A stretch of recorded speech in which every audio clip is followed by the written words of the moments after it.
এই রাজ্যের মধ্যে দীন দুঃখী দরিদ্র হিসাবে কাল যাপন করবে।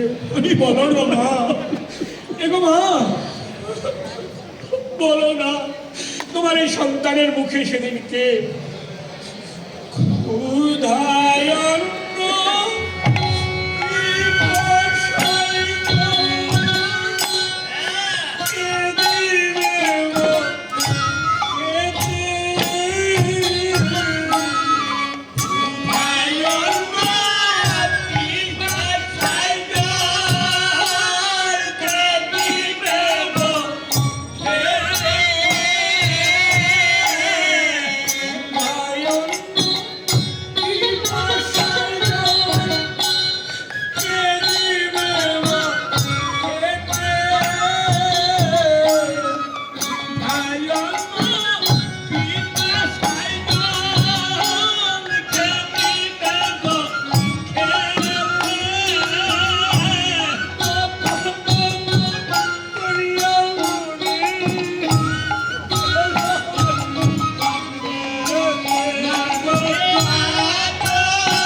গর্ভজাত সন্তানকে দূরে ফেলে রেখে সত্যকে ধারণ করার জন্য চিরজন্মের মতো রাজ্য থেকে বেরিয়ে যাচ্ছে।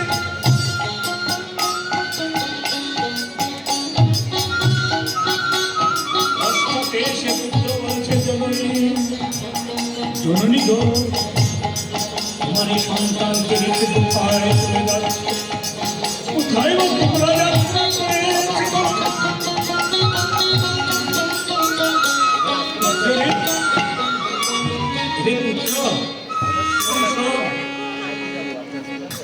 লয়ে ওই দয়ালের নাম। আজকে এখন আমাদের আর কোনো সম্বল নেই, লয়ে ওই দয়ালের নাম ভেসে চলেছে পুত্র। আমরা আমাদের পরীক্ষার আজ থেকে সাগরে এতদিনে রাজা ছিলেন, রাজার পুত্র ছিলেন, আজ থেকে কাঙাল হয়ে গিয়েছি, কাঙালের পুত্র। এই পরীক্ষার সাগরে যবে যেথা দেবে স্থান আমাদের সেই অকুলের ওই কান্ডারি তরায়ে রহিব আমরা আমাদের মনের হরিষে। পুত্র, যবে যেথা দেয় স্থান সেই অকুলের কান্ডারি সৌভাগ্য। আমাদের তো আর সময় নেই, কেননা প্রথমগ্রস্ত হয়ে কে কখন কোথায় হারিয়ে যায়। একসঙ্গে আমরা আমাদের সেই দয়ালকে যদি আর না রাখতে পারি, চলো না চলো না আমরা আমাদের সেই প্রাণ দেওয়ার পূর্বক্ষণে দয়াল হয়ে সেই দীনবন্ধুকে একটু মন ভরে দিকে নেই। তাই আজকে রাজা হরিশ্চন্দ্র, স্ত্রী সৌভা এবং পুত্র সকল ঊর্ধ্ব বাহুতে দয়াল হরি দীনবন্ধুকে উনি ডাকিতে আরম্ভ করেছেন।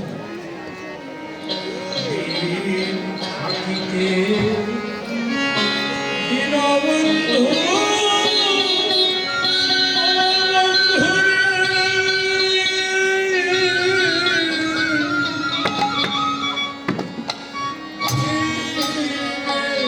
আসল কথা বলে না